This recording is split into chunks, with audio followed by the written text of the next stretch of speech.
Alright, so this would be the first part of setting up the project. So today that's what we're going to go through here is the setup. So we'll do new and call this stop motion. I always try to name it the name of the project. Call this PM because I already did this for AM. Alright, the location, that is important. Alright, we always want to try to organize the files. So if you browse to that folder you created on your student folder, if you select folder, that's going to put all the assets or all the kind of reference files that Premiere is going to create in there. Alright, so that is step number one. Alright, so we created a new project, we named it, and we assigned a location to it. Alright, so once we press OK, I believe it opens the program here. Alright. Now there's a couple tabs on the top here. For what we're doing now, I would click on this assembly tab, right? And that will kind of get us going to where we want to be. Alright, so the workspace here, this is your project panel, basically your library where you're going to store all of your assets, meaning video files, audio files. We'll be creating titles. That's all going to go in there and you can reuse them over and over. Your program window up here, that's going to show your rendered file with all the effects applied. And then down here in this area is your timeline, all right? That's where we're going to be placing all of our assets so that you can see how it's going to be occurring over time. All right. Right now we have no sequence as it says here, so we need to create one. So step 3, file, new sequence, so I jumped ahead, we're on step 2. So new sequence, and then we're going to go to settings. So I think this is a little off the sheet here, I kind of had the ordering off. But if you go into the new sequence, we're going to keep these settings. NTSC is North American standards. PAL is for European standards. That you can kind of understand that. And then you can see a lot of these other settings are specific to different types of cameras.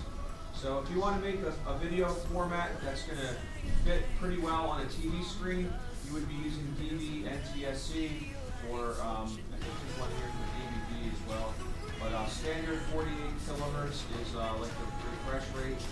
And you can do widescreen also, but we're just going to kind of keep it square. But then we're going to go up to the settings tab. So this is kind of step 3 here. So at the top, I'm going to change my editing mode to custom. And by doing that, now I can change this time base, or the frame rate, to be 12 frames per second, right? And that's really important for this project because we want to see each picture being 1 frame. All right, so I'll press OK to that. And now we have the sequence. And the way to check that you are right, this should be a 0, all right? If we did like 30 frames per second, this would be a time code, but right now it's just as frames. All right, so now step 4 on my directions is to go here to this project panel, which again, it should be highlighted in blue up here in assembly, and I don't think they always had these tabs in older versions. This is kind of like your workflow, all right? You would kind of click on and so what it does is it rearranges all your panels according to what phase of the project you're in. So right now we're in the assembly, we're getting everything together. It maximizes this project panel so you can really see what you're doing. So what we're going to do is we're going to create a new bin. A bin is Premiere's terminology for a folder basically. So on the bottom right here, the little folder icon, we're going to press that, and you'll kind of see why shortly. All right, and then we're going to right-click that folder and select import. All right. So now you're going to go to that folder that you saved your files to, and you can just select all the images in there and import them. So for me, I have my files in here.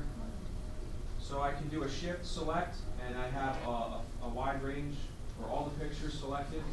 If they're kind of out of order, you can always click by type, and that will kind of group them together by type.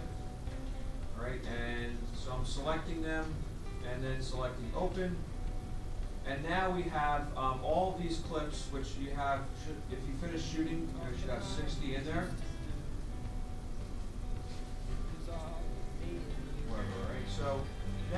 double click this bin, I have it in list view. What I like to do is do icon view. Right? By doing that, you can visually look at the images. And what you guys should be doing is putting them in order. So it also has the file name underneath of it. So I can look and see 92, 93, 94, 95, 96, 97, 98, 99, then 70 or 700 and 701. So these are in order, all right? You want to put those pictures, and I wouldn't just go by how you're recognizing them. I would try to really go by file name to try to get them in order. All right, so now that we have our images in order, we're going to put them on the timeline. So if we select them all, you can click and drag to select, or you can just do control, what's the select all? Control what? Control A, good. All right, then if you look down here on this, whatever you want to call it, this bottom bar, you have this little icon that looks like 3 rectangles kind of getting larger in size. Automate to sequence. So what it's going to do, it's going to put all these into the timeline, and when this window pops up, we're going to do selection order and make sure that these 2 boxes are unchecked. All right, we don't want to transition in between the images. All right, so we're going to uncheck those and then press OK. And now what you have is these pictures are on your timeline. All right, now we have them on the timeline, but as was noticed, right, they're not fitting the frame, right? And you also notice you can't really tell which one is which. They're kind of very small little thumbnails. So on the bottom of your timeline, you guys see this horizontal bar with the kind of lighter square on each end?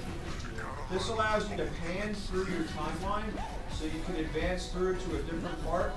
Or if you drag the square on the end of it, if I drag to the left, what's happening to those thumbnails? Well, they're getting bigger actually when you drag to the left, right? So we're zooming in on the timeline by dragging that to the left. All right, so that kind of shows us, we can see where one image starts and the other one or ends. But now we need to get these to fit into our window. So if you left click down here, so watch this the first time I do it, and then do it yourselves. So I'm going to left click, hold, and drag. I'm selecting them all. Then I'm going to right click on this, and I'm going to say scale to frame size. All right, so again, left click, drag, and then right click on any of the frames and click scale to frame size. So now we can see those images are in there, and they fit to the screen, but they're too long, right? Or it's just too slow. So we're going to kind of do a similar process. We're going to left click and drag, or you can probably do a control A there in here because there's nothing else that we don't want to select. And now I'm going to right click and go to speed and duration. All right, so whenever you want to change the length of a clip, or especially a title or something, you would go into here, and this little dot here next to duration, if we click on that, now we can set it to what should, and here's the question, how many frames should each one of these pictures be? 1, correct, good. Now before you press OK, you see this box down here that says Ripple Edit? Watch what happens if I don't check that off. All right, I have to kind of zoom in more. What's happening here? They're all spaced. So it changed the time, but it left those gaps. So instead, if I do that speed and duration and I check that off, Ripple Edit means it's going to kind of squish it together. I didn't change my duration. So if I do 1 frame, Ripple Edit, now it's all together, there's no spaces, and I can zoom in on that a little bit more. And now you should start seeing that animation happening. Right? So instead of it being a really slow transition, now my stapler is really running around. So if you start playing this and you have a lot of frames, it may kind of pause at a certain time. This red line on your timeline is going to indicate that it's not rendered. If you go